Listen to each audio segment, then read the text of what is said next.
চারটে সূর্যকে তোমরা ভালো করে দেখো। এবার বলো এই সূর্যটি কত নম্বরের পিছনে আছে। যদি তোমরা উত্তরটা বলতে পারো তাহলে ফটাফট কমেন্টে লিখে দাও।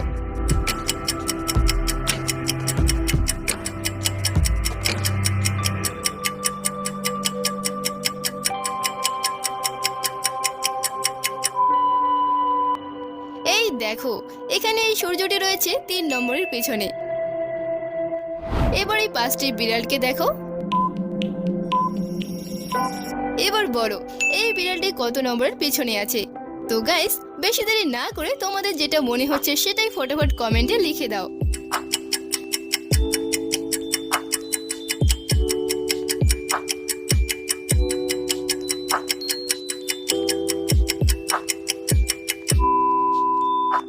এই দেখো, এখানে এই ছবিটি রয়েছে 2 নম্বরের পিছনে।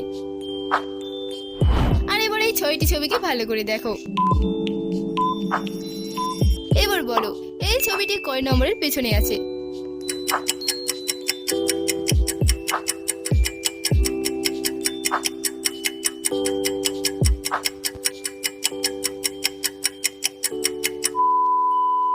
এখানে এই ছবিটি রয়েছে 5 নম্বরের পিছনে।